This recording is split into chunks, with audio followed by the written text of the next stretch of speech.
warahmatullahi wabarakatuh Ustaz. Waalaikumsalam warahmatullahi wabarakatuh. Maaf Ustaz izin bertanya, saya langsung ke pertanyaannya. Saya sering melakukan hal yang tidak semestinya. Saya menyadari akan hal itu salah. Namun lagi-lagi saya melakukan kesalahan atau dosa tersebut dosa tersebut. Terlebih susah dalam mengendalikan syahwat dikarenakan pengalaman buruk yang pernah saya alami di waktu sebelumnya. Apakah saya masih diberikan kesempatan untuk memperbaiki semuanya Ustaz? Quran surah keempat An-Nisa di ayat yang ke-17. A'udzubillahi minasyaitonirrajim. Bismillahirrahmanirrahim. Innamat taubatu 'ala Allahi lilladzina ya'maluna as-su'a bijahalatin tsumma yatubuna min qarib.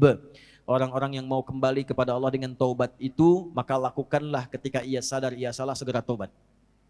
Ya. Jadi taubat itu jangan ketika Anda kerjakan, misalnya terjadi lagi Anda simpulkan gak diterima. Jangan begitu. Maksudnya terus taubati sampai di titik Anda menyesali itu. Jangan berhenti. Ya. Makanya disebutnya dengan tawab. Allahnya menerima tawab, hambanya menghadap tawab. Jamaknya tawabin. Nah, orang yang terus begitu dicintai oleh Allah. Dalilnya mana? Quran surah kedua Al-Baqarah di ayat ke-222. 222. Kan? Innallaha yuhibbut tawwabina.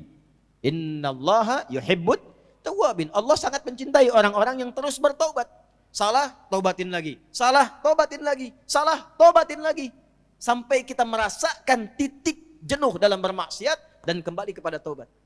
Nah, bagaimana mendorong supaya kuat pengaruh taubatnya? Satu, kata para ulama mengatakan, ketika Anda terdorong berbuat maksiat karena dorongan syahwat itu, bayangkan saat itu diwafatkan oleh Allah.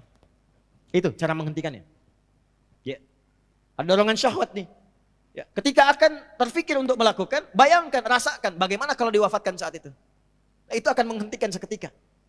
Ya, seketika itu akan berhenti. Nah, setelah itu bagaimana? Cari suhbatus sholihin, bergaul dengan orang soleh yang menghindari lingkungan tadi. Ya, kalau tayangan, hilangkan tayangannya, ganti dengan yang baik-baik. Bacaan, mulai hilangkan yang buruk, ganti dengan yang baik. Untuk menemukan itu, bergaul dengan orang soleh. Lihat, Anda pelajar di kampus, cari orang soleh. Ya, temani dia terus. Temani, supaya mendapatkan bagian dari kesolehannya. Setelah itu, latihan selanjutnya yang pertama, sholat.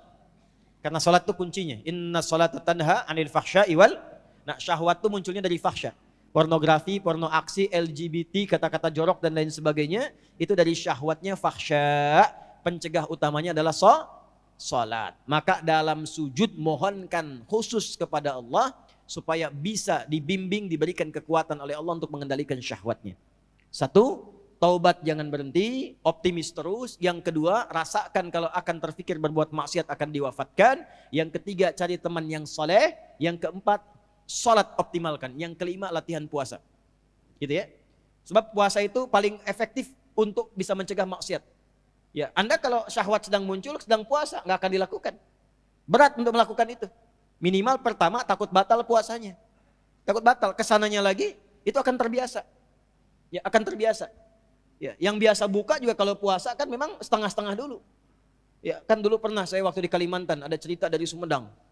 Preman tobat, pensiun. Kemudian dia puasa. Ya, begitu dia lewat, lihat rumah makan tuh.